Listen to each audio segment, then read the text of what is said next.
Tá ok. Bom, vou começar então. Primeiro, eu queria pedir desculpas por não estar aí presente, mas eu estou muito resfriada e não estou me sentindo muito bem e também não queria aparecer aí muito gripada, né? Então, eu optei, que bom que existe agora essa modalidade que a gente tem essa possibilidade de participar do evento mesmo à distância, né?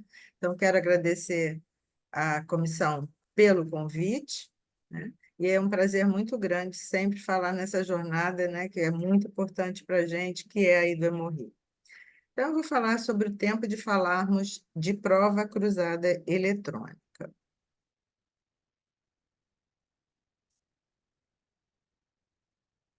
Então, bom, os testes transfusionais sorológicos são os testes clássicos, né? Neles envolve a tipagem ABO, a tipagem RH, a pesquisa dos anticorpos irregulares e a prova cruzada propriamente dita. Essa prova cruzada, ela sempre é realizada antes da expedição dos hemocomponentes, com o objetivo de garantir a compatibilidade entre receptor e doador. Isso é importante, né? Principalmente para a gente garantir a sobrevida dessas hemácias transfundidas e diminuir o risco de reações transfusionais. Então, a prova cruzada convencional, que nós também chamamos de prova compatibilidade maior, é aquela onde eu testo o soro do meu receptor contra as hemácias da bolsa que vai ser transfundida, né? Ou seja, daquele doador específico. Já a prova cruzada eletrônica, a liberação do hemocomponente vai ser a liberação do hemocomponente vai ser dada sem a realização dos testes sorológicos, em especial a prova cruzada, mas sim baseado em dados imunematológicos previamente alimentados no sistema de informática, como a classificação ABO daquele paciente e a pesquisa de anticorpos irregulares deste paciente. Isso, obviamente, exige o desenho de um software, né, seguro de decisão para que não haja nenhum dano para aquele paciente específico. Desde 1993, a Associação Americana de Banco de Sangue ela já sancionou o uso da prova cruzada eletrônica nos Estados Unidos e muitos serviços passaram a utilizar. Inclusive, existe um guideline específico para todas as condutas a serem tomadas quando um serviço decide optar pela prova cruzada eletrônica. A partir de 1993, embora a gente já esteja em 2024, né, então é muito tempo que a ideia da prova cruzada eletrônica já existe. Então, a partir dali, muitos trabalhos foram publicados, e esse aqui é um trabalho de 1998, onde esse grande pesquisador chamado John Jude, que é importante dentro do meio da imunematologia, né, publicou já esse trabalho com seus resultados e suas observações. Aqui no Brasil, nós temos uma portaria, que é a Portaria de Consolidação de número 5, que não fala a respeito de crossmatch eletrônico, né? De prova cruzada eletrônica.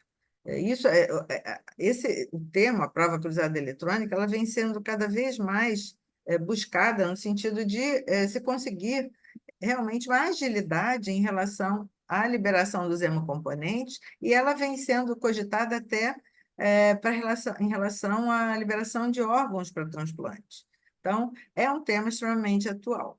Mas ele não está ali previsto na portaria de consolidação de número 5, nem muito menos nas nossas portarias que regem toda a parte de transplante de órgãos.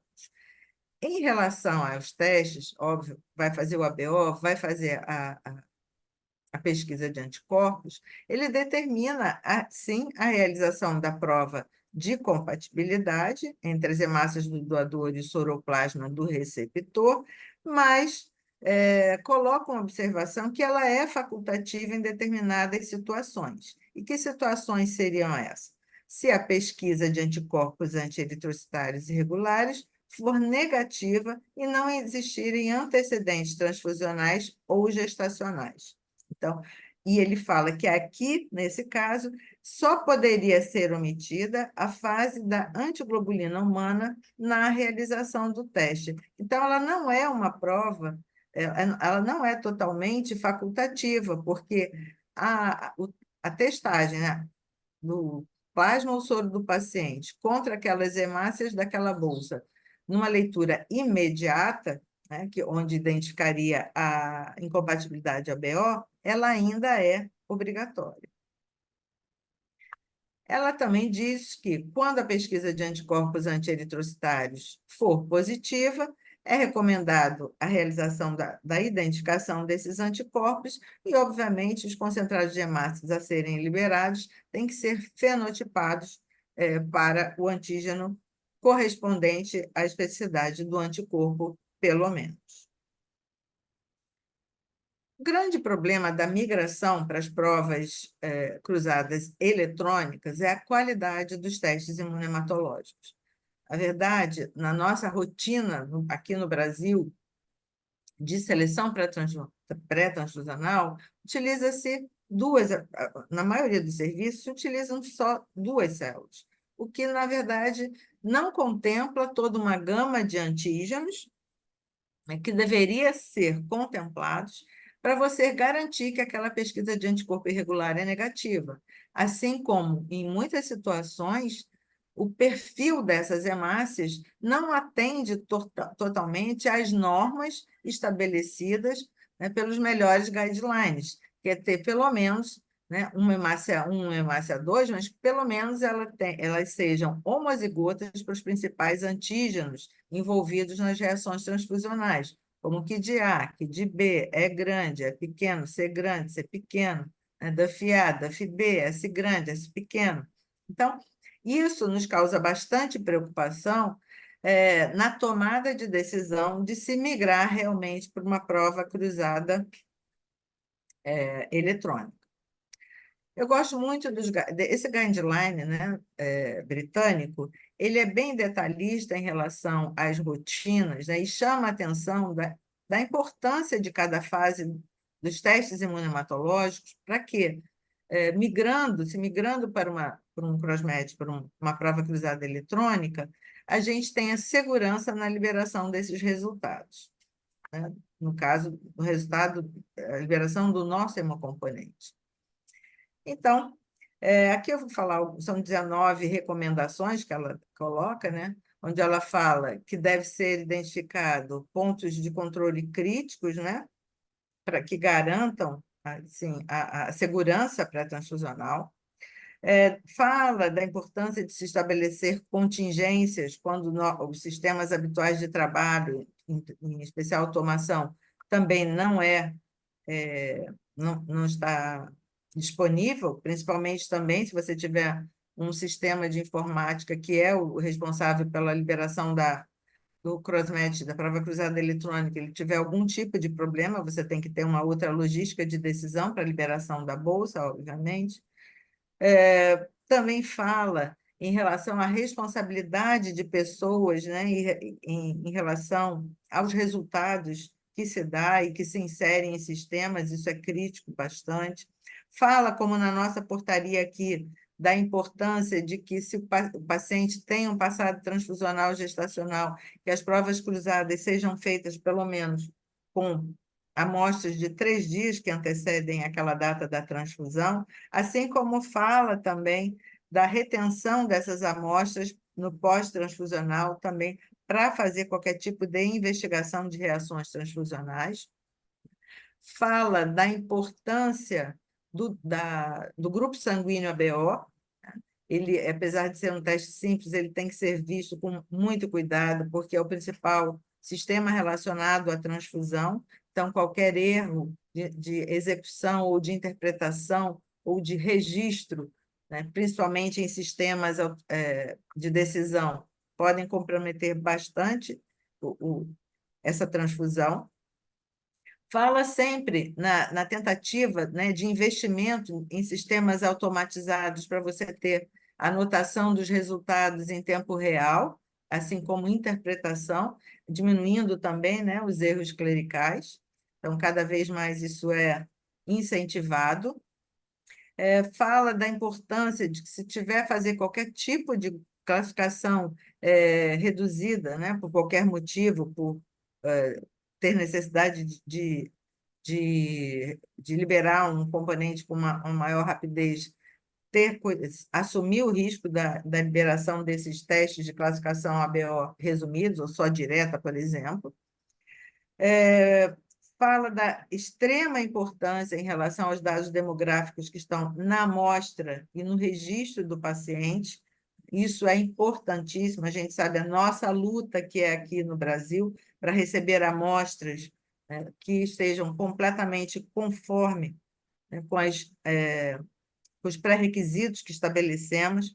Todos sabem que no Hemorrio mesmo, nós temos dentro do nosso site, dentro da aba da hemorroide, ela mostra ali, tem desenho, como deve ser etiquetado o tubo e todas as informações referentes.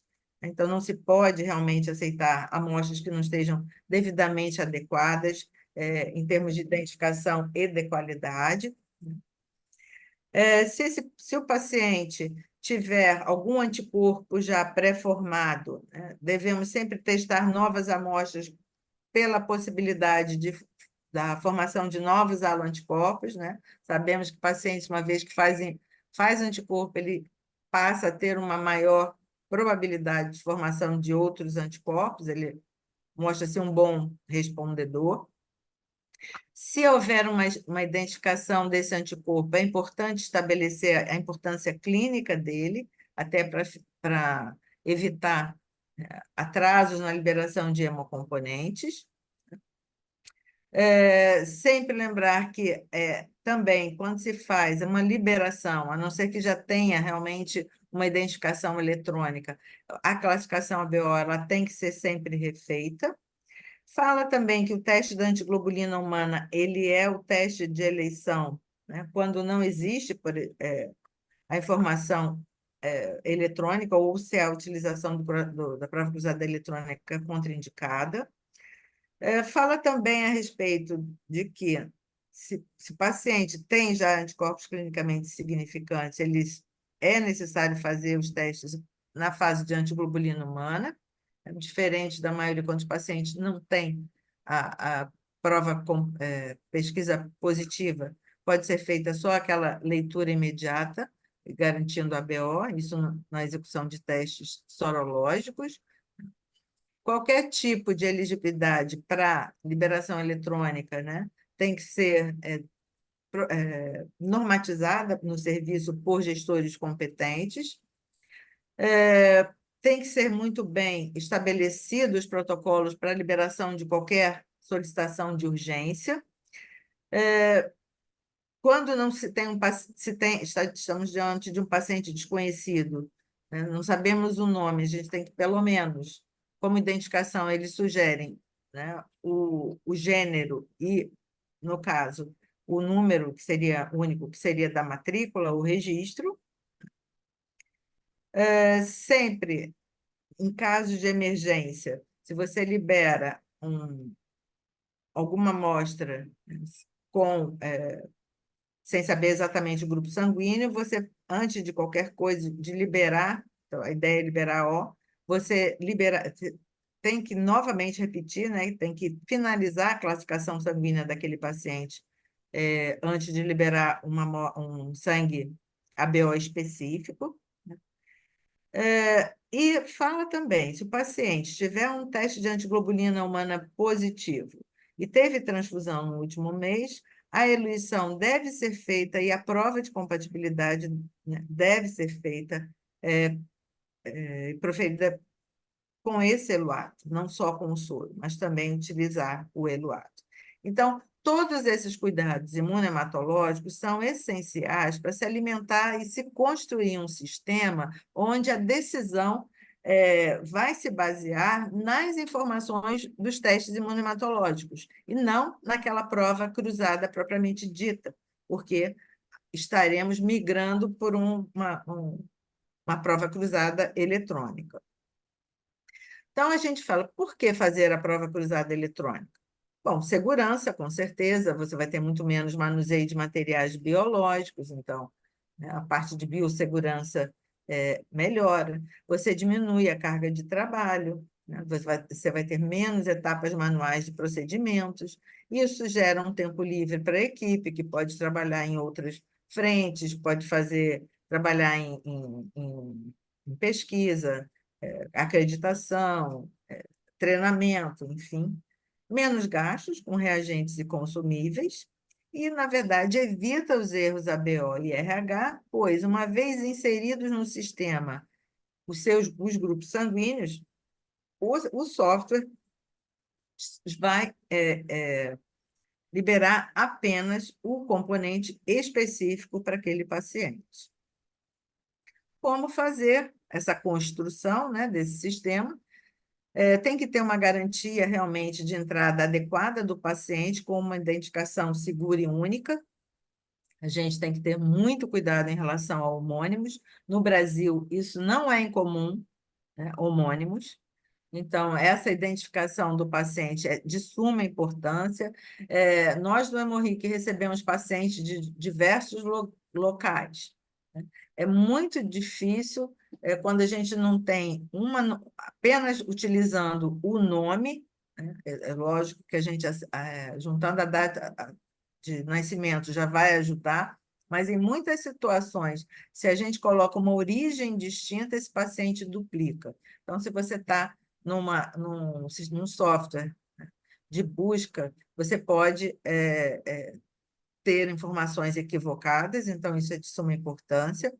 A entrada dos dados dos doadores é fundamental, então lembrar que fenotipagens de doadores só poderia entrar após a segunda fenotipagem, uma única fenotipagem, tanto dos pacientes quanto dos doadores.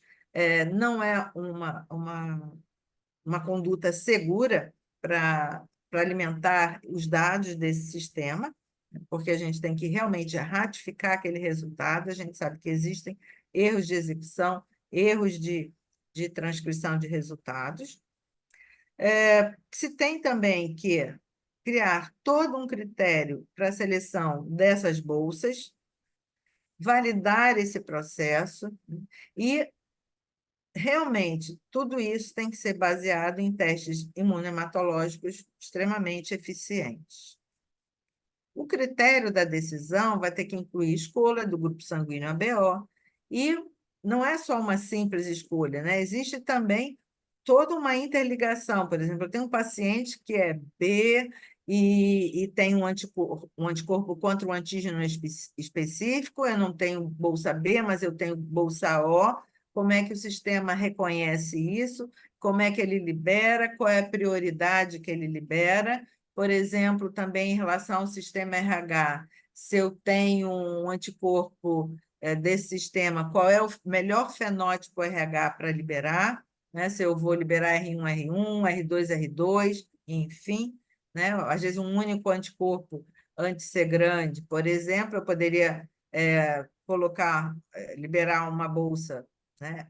R0, R0, ou eu posso liberar uma bolsa, por exemplo, R2, R2, eu tenho que escolher esse algoritmo e colocar, porque na falta de um, eu posso pensar que eu posso oferecer um outro fenótipo. E aí o que vai predominar é o grupo sanguíneo desse paciente, é a raridade do fenótipo RH, tudo isso vai ter que ser pensado nesse desenho, né?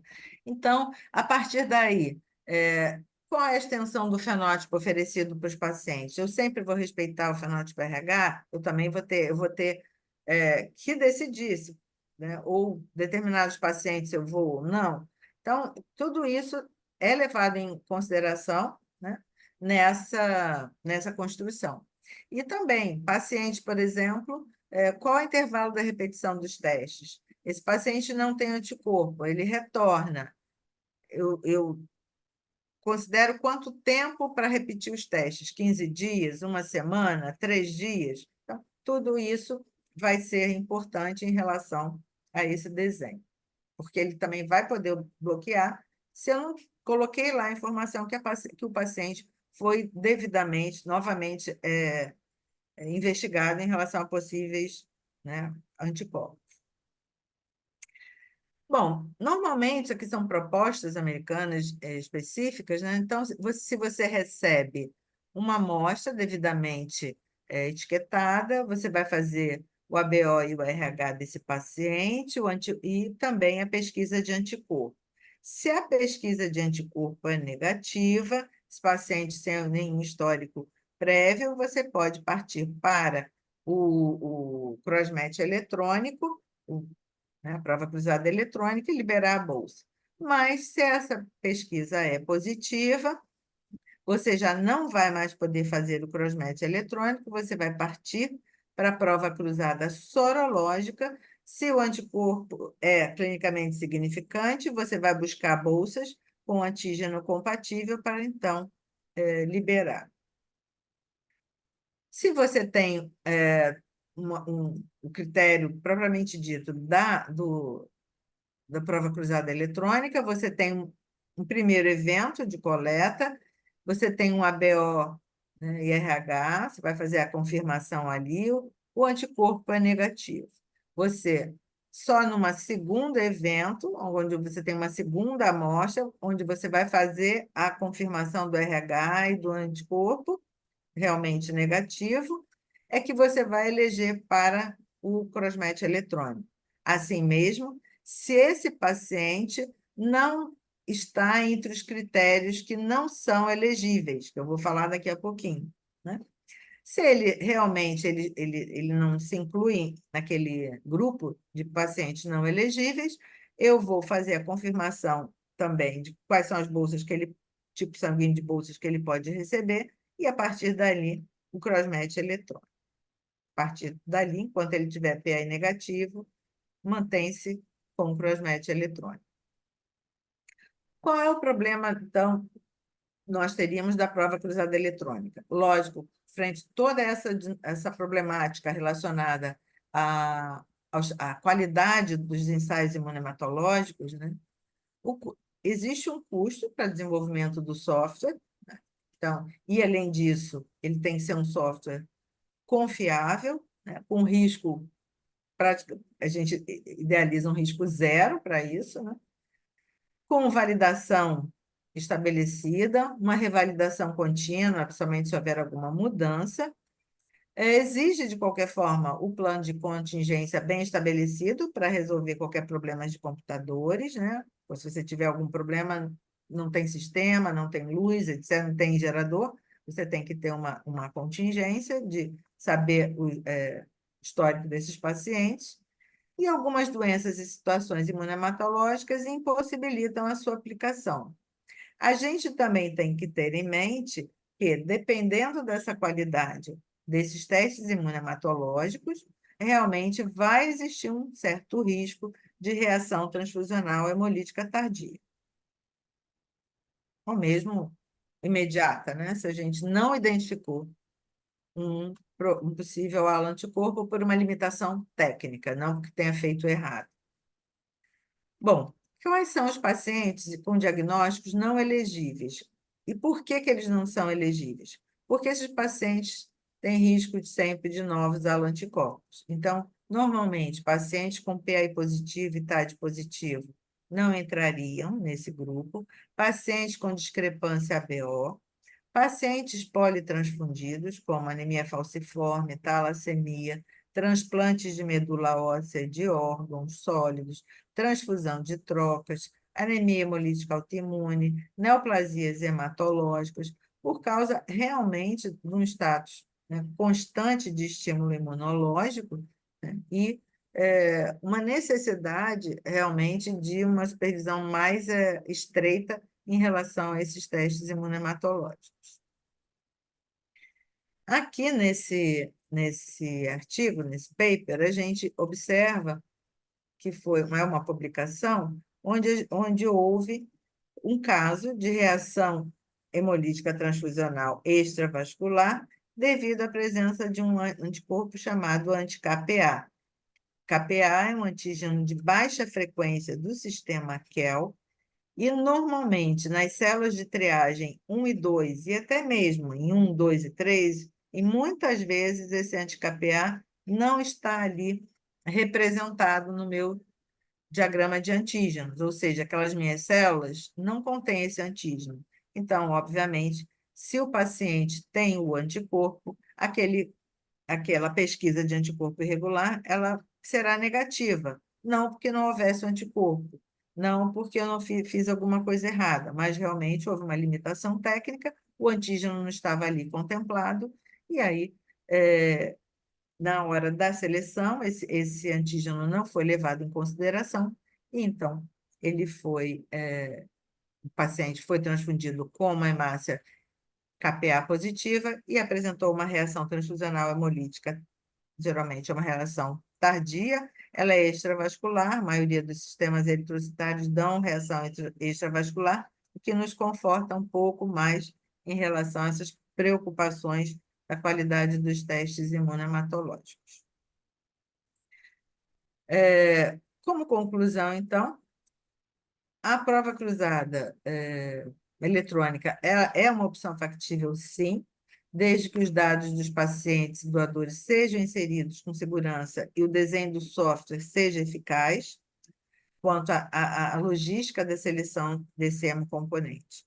Então, é uma decisão que se pode tomar, sem dúvida nenhuma, facilita, agiliza todo um processo de liberação do hemocomponente, diminui realmente insumos, melhora termos da segurança em relação principalmente à incompatibilidade ABO, né, que eventualmente possa acontecer, mas a gente ainda não tem nenhuma base ainda, nenhuma norma específica, né, que nos autorize partirmos para a liberação para um crossmatch eletrônico. Hoje nós temos no mercado inúmeros equipamentos. Eu vou passar um filmezinho que é um vídeo da Associação Americana de Bancos de Sangue, né? Existem muitos equipamentos que hoje permitem uma, uma, um controle sobre esse ciclo sobre toda essa rotina transfusional, né? E que pode ser feita de forma eletrônica, inclusive John fazendo Radcliffe o Hospital. crossmatch eletrônico e também toda a administração, desde a coleta, armazenamento e liberação do hemocomponente. Então, esse é um John hospital Radcliffe Hospital, em Oxford, Oxford. has fully automated blood transfusion across the trust, using a modular system called BloodTrack. One part of the BloodTrack system is the HaemoBank fridge. This is the most recent automated blood storage device, with improved safety features when compared to the HaemoSafe and HaemoNine fridges. These three systems all combine a storage device with software to enable clinical staff to issue units of blood which may or may not have already been allocated to a patient close to the point of use. Remote issue is the safe issue and collection of blood which has not already been allocated to the patient. We will demonstrate remote issue to you with the operator describing each step. We will then repeat the process in real time with the verbal instructions provided by the HaemoBank. When a patient needs a red cell transfusion, authorized staff collect a pickup slip from the patient's location, which is printed using BloodTrack TX by scanning the patient's wristband at the bedside.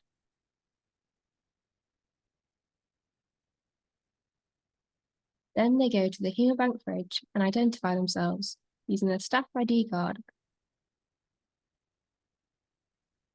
and select the action, taking out. The barcode on the pickup slip is scanned. This securely identifies the patient and the number of units, eliminating the risk of accessing blood for the wrong patient by preventing staff from entering patient information manually. The BloodTrack HaemoBank software communicates with the BloodBank IT system to determine the patient's blood group and eligibility for remote issue. An appropriate unit is selected for the patient, and the tray containing the unit is highlighted, which now can be removed. The unit number is scanned, and then the compatibility label is produced by the HaemoBank.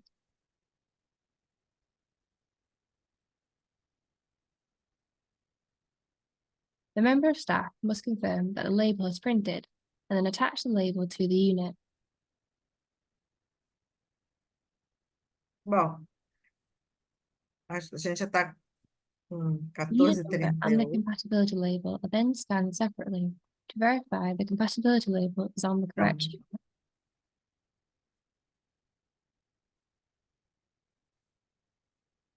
The blood unit is now an electronically remotely issued unit. Extra units can be issued at this stage if required. We will now demonstrate this in real time with the verbal instructions provided by the Hemobank. Are you taking out or putting in? Scan the pickup slip. Remove the unit from the tray. Scan the unit number. Did the label print okay? Scan the unit number. Scan the compatibility label. Good. Do you want another unit for the same patient? The unit is now taken to the patient, where the electronic bedside IT system, BloodTrack TX, uses the barcodes on the patient's wristband and the blood unit to confirm that it is the right unit for the right patient. This completes the electronic remote issue process. Na hemorragia, a gente está trabalhando agora também com a identificação, começando a identificação à beira do leito. A gente está com um equipamento agora sendo validado para estocagem de bolsas de fenótipo raro, que também já vai nos dar bastante suporte em relação à liberação dessas bolsas para os nossos pacientes.